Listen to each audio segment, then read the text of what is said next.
Hey everyone. The other day, yesterday, I actually deleted everything because my phone storage was full. This time I have about 27 minutes. I don't think I'm going to use all of that time. Um, but I have 4 journals here. I write to my kids in. They'll probably never see them. But I've had hope all of these years that I was doing this for my kids, not for me. So whatever mood I'm in right now, I just need to set that aside and realize that this video is for my kids. And to make this statement for them. So, okay. I was watching a video on parental alienation yesterday that people who, hold vendettas against other people and you're using your revenge tactics. Obviously you're not putting the best interest of the children first, because what you're doing is you're putting your best interest of yourself first when you use your children as weapons in any way, shape, or form. It was really complicated, and I'm gonna put a link to it below this in the comment section, because it was just, the person who alienated these children for, I think it was 2 or 3 years, which is the same amount of time that I've been kept from my boys, for false, just bullshit. They made stuff up, just like they did with my first child, Amy. And this family knew exactly what they were doing, so they copied the first family just to get back at me, because I guess they didn't like me. They wanted him to marry another girl, and he didn't. He married me. Whoops, I guess I was the wrong one. And so yeah, it's never about the kids. It's always about vendettas. And they've always done this witch trial thing in court, and that's not in the best interest of the children. So ever since the first started with Amy, which was 2000, and she was born in 2010, and they took her away when she was 5 months old, the Marlats. In 2011, I started in 2013. I should have started it earlier. I was grieving for a long, long time, so I started writing to her in 2013. I've been writing ever since.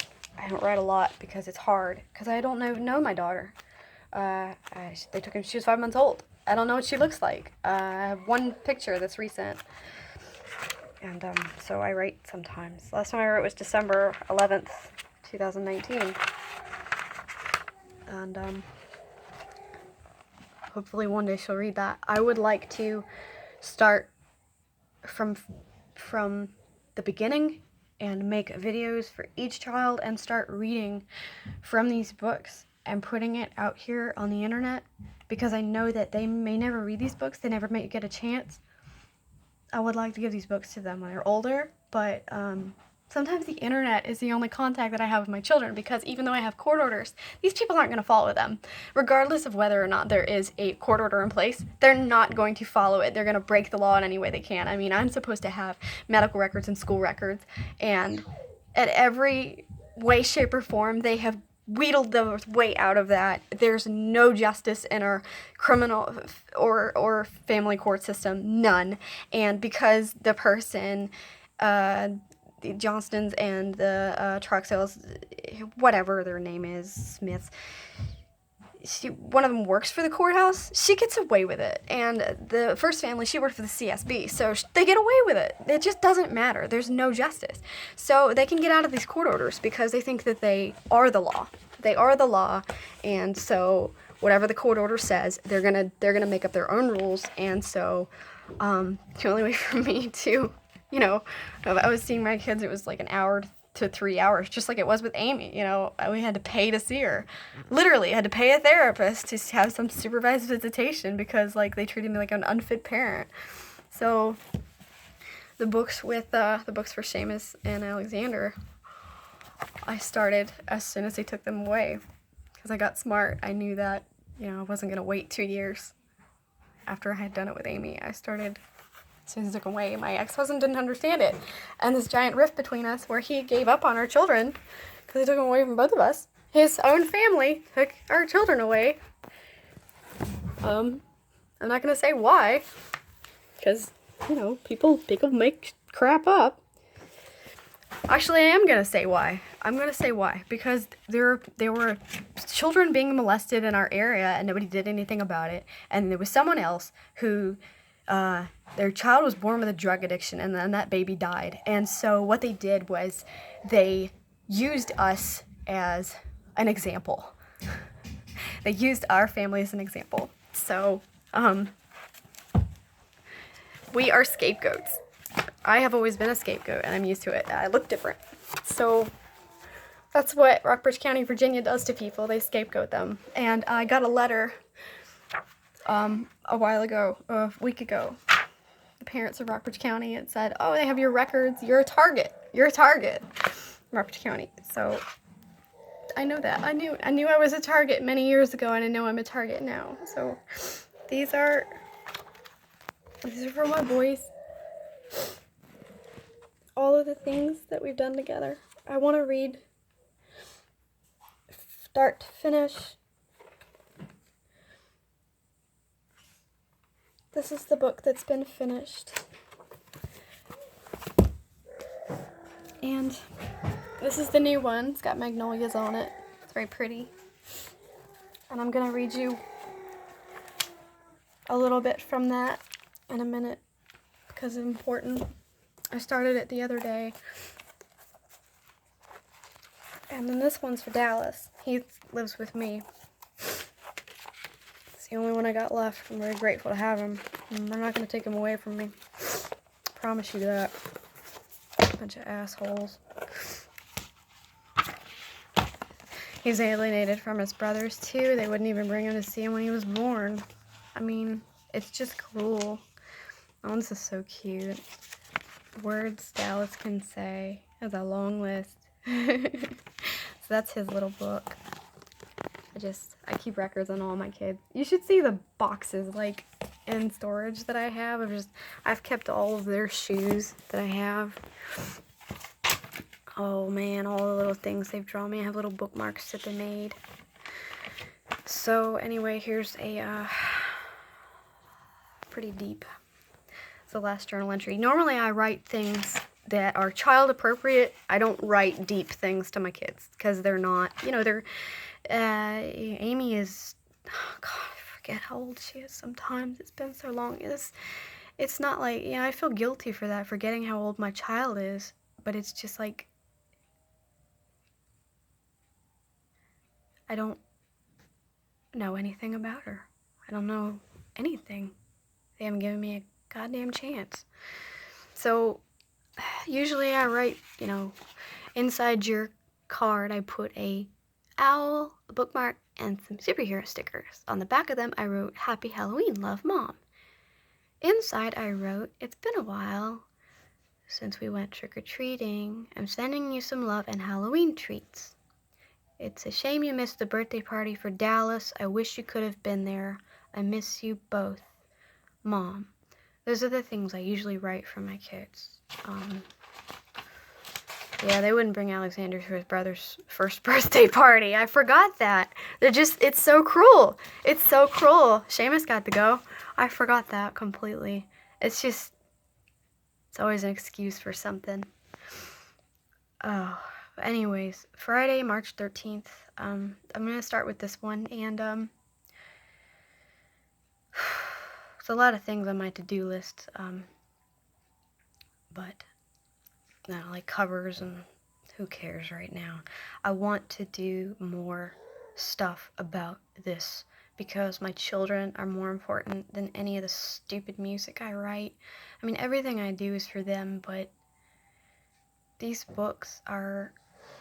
My children are what keeps me alive some days, every day. I need to go in there and play with Dallas when I'm done with this, so I'm going to do this. I'm going to try to do this fast. But it's really painful to read it, so I know I'm not slacking, I'm procrastinating. Okay. It's Friday, March 13th, 2020. I think I put the wrong date on here. This was something that I wanted to save until they were older, because Seamus is going to be 5 this year and Alexander is 3. I've never seen him for his birthday. They've never let us celebrate his birthday. They considered celebrating his birthday with us for 1 hour. For his first birthday, I got to see him for 1 hour. Supervised visitation at my house, or unsupervised, whatever. Yeah, it was supervised visitation. That was our first birthday. So that's the family that I deal with now, and they are so much like the first family. And if you think that's in the best interest of the children, then you're nuts, because oh, I could tell you things. Let's just read this, because I wrote this, and okay. It's been a long time since I've written to you boys in this journal, but especially in any way at all. I haven't sent any cards at all since January the 6th. It is now March. I have been so sad and just defeated. The truth is, I've been conflicted about ending my life and battling a lot of things, besides with the courts because of some new false charges and because of being torn from you for 3 years now. We never move ahead. We never move forward, do we? I'm trying so hard for you, and I never get anywhere. They don't listen to me. They don't care what I say. The courts, the garden ad litem, nobody. I miss you so much. All of this is wrong. I haven't even talked to your father in a month and a half. I have several yellow bubble envelopes ready to send to you, which I'd planned to send a gift from Dallas and I in. Your estranged brother. They keep from you as well. And your grandma. And Amy, too. They don't... Well, Amy's never met Dallas, and Claire's never met Dallas. There's another child. She's my ex-stepdaughter. I think they were taken away because of Claire. Because Claire's the favorite, but we'll get into that another day. I feel like it won't be enough, so I saved the one thing I had for Easter. I didn't have the money to keep sending cards because I had to pay $500 to a lawyer. He's a good man, by the way. To fight a daycare because Lisa and Cindy recruited them into playing this game to keep me away from you. I'm not afraid to send you gifts. I just have gone into a shell for a bit since my last card. I found some Easter baskets with basketballs and baseballs on them, and I wish you could be here to open them and find rocks with us. Painted rocks. And Easter eggs when the day comes. You remember painting rocks? I bought the baskets for you, but it always feels wrong to send you things. You should be opening them here, living here. I'm slowly falling apart. Do these women still lie in public and say you're thriving? Would you be thriving if I was dead? Am I dead to you now? It feels like you are dead, and there is no grave that I can visit. Just like your sister Amy, and it's been 8 years since I've seen her. I was only an egg donor to the Marlats and the way they treated me, and this situation makes me feel the same. Nothing gets better no matter what I do. I could scream at the top of my lungs, and no one would hear me. But I know they've all wanted me to die, since the beginning. They lie and say how much better off without me you are.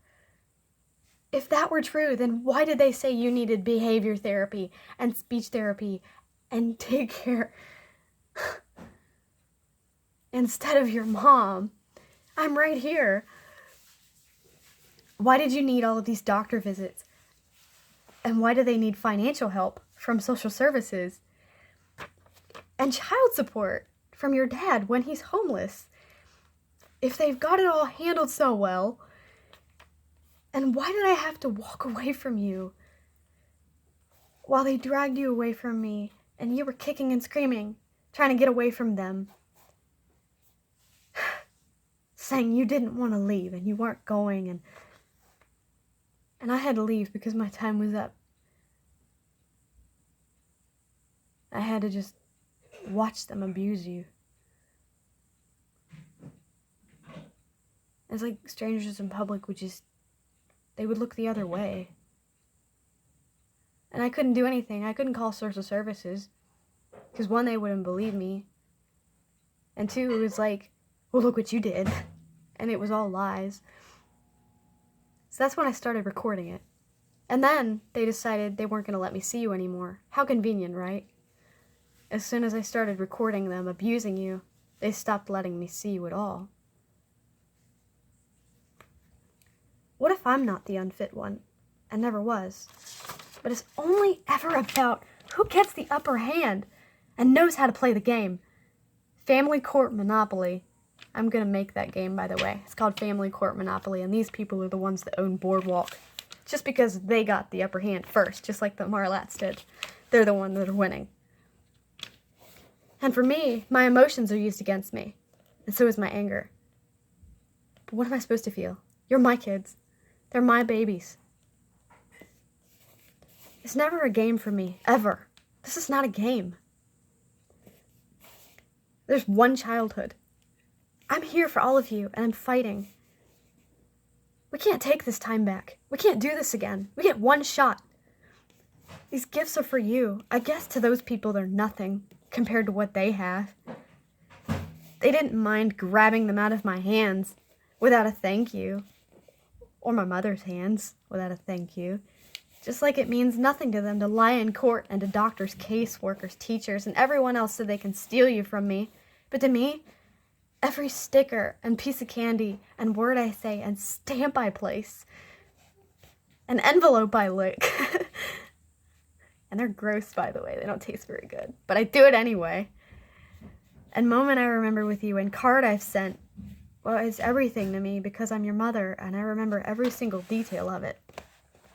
Ask them if they were there for you, for that. When you were born?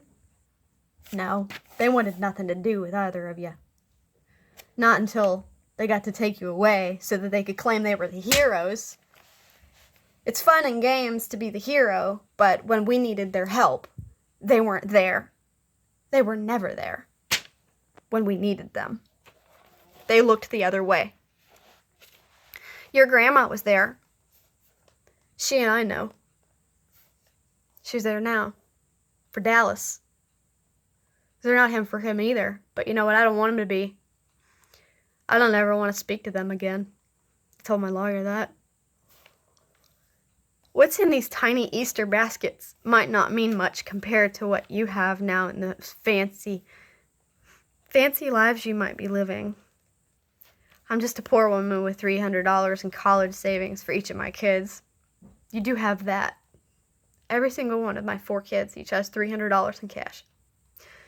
But I will be there when those people throw you away.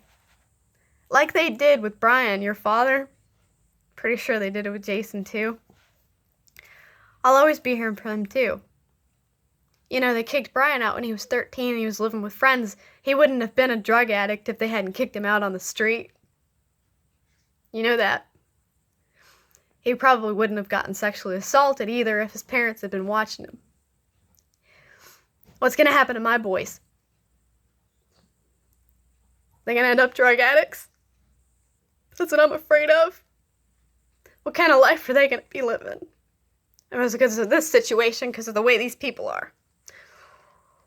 You want them to end up like Brian? You go ahead and keep treating them like this. Keep on running them through this court system like they're pawns. Like it's some kind of fucking game. It's not a game. These are children's lives and they only get one. I have never seen Lisa cry. Ever. Not once. Not over these kids. All I see her is what she wants to control. And if anything happens to you, I will be in this old house till the day that I die. Whenever that is. I don't care what time it is. Just knock on the door. I will always be waiting. That's why I haven't killed myself. You. Nothing will ever take away my love for you. My life will end someday, but my love will not. Well, we still have about a month until Easter, which is April 12th. But inside the green dinosaur basket and blue race car basket, each of you has aforementioned sports ball rectangular baskets, which are smaller, and those each have a 4-pack bag of ring pops, something you both love, a little plastic Elmo figurine that me and Dallas picked out on a shopping excursion, and a watercolor paint tray from your grandma. I also found one big bag of 14 SpongeBob SquarePants Krabby Patties, gummies inside of each of you. Inside that, each of you can build Krabby Patties. I used to get them trick-or-treating as a kid, and they were the coolest thing ever back then, so I just had to get this. And they're inside of Easter eggs. They're all different colors. It always breaks my heart to know I can't see the look on your face when you open anything. I didn't get to see it for Christmas, Halloween, Thanksgiving. It's been like that for the last 3 years. It's just like that with Amy, too. I miss every important occasion, and when I buy you, the 3 of you, these thoughtful gifts that are all I can do for you as a means of contact to show you how I feel, I put my heart and my soul into picking it out. That includes Amy, even if it isn't much. But then I have to send it in the mail. And I don't even know if Amy gets it or if they throw it away or sell it. Then they treat me like shit. Callie came in a coffee shop and got me fired one day. She was telling other people she was Amy's mother. And I was like, excuse me? You mean she's my daughter? And then she took me to court like I had threatened her or something. Like, no, I'm just telling you that's my kid and I want to see her. Like, how dare you? It's always been like that with Amy. She's 9, almost 10, and sometimes I can't even remember. But my body still has the scars from every child I've given birth to. I have tears. My body remembers. What mother can have a child, love a child, and know that love, and then go out and deny another mother of that love? What kind of mother? Is that a human being or a monster? Because honestly, I have read Frankenstein and seen plenty of other movies about monsters. And I see Frankenstein's monster and others as more lovable creatures than the kind of demon who can snatch a child and lie in court. And to other people like teachers and doctors to justify it. And did you know I did all of this for you? I've done all of this, and I haven't even gotten Dallas an Easter basket. He got a little Elmo, too, like you did. I got him a balloon at the store the other day while we were learning about balloons and stars and other shapes, and I just watched the Joker movie, so it's purple and green. I like purple and green. I really relate to the new Joaquin Phoenix Joker. I see Dallas every day, but I'm putting so much focus on my loss, losing you, my grief for you, this court case fighting for you, all these fake-ass charges. They just want me to be lucky I'm not in jail. But I shouldn't have had to go through that. It was lies. I just wanted to see my kids. And they put me through that. I mean,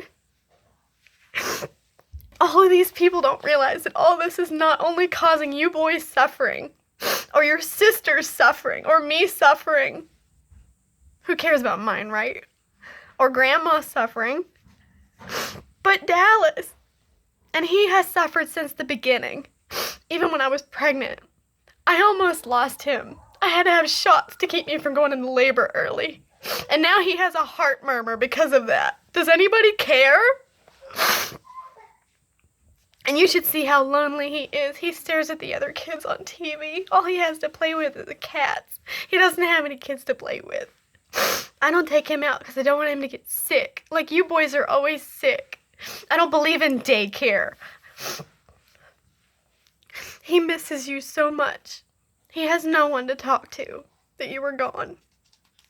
Those visitations with his brothers are the only contact that he has with other children.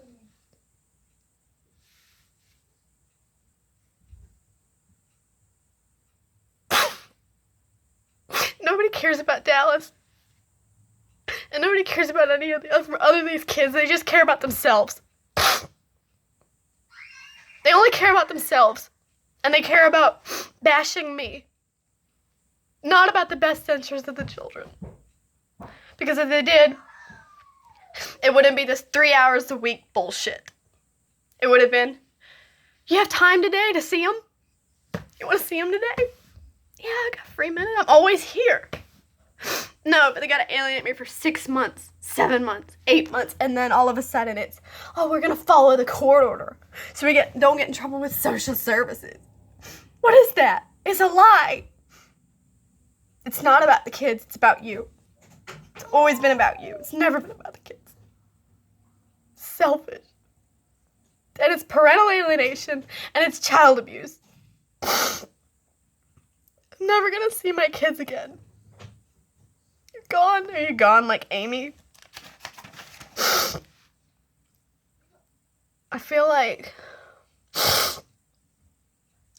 honestly, sometimes I feel like I need to dig. This is morbid.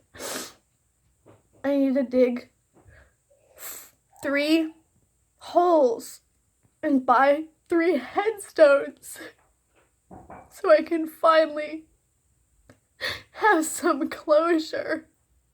'Cause I'm never gonna see my kids again. 'Cause this never stops. It just keeps going round and round and round. The court system that never lets up, never cares. I just can't keep paying money into this system that doesn't care, that doesn't believe in justice, that doesn't arrest these people for what they're doing. They just keep hurting these children. They keep hurting me, and it's just wrong. It's just wrong. It's wrong.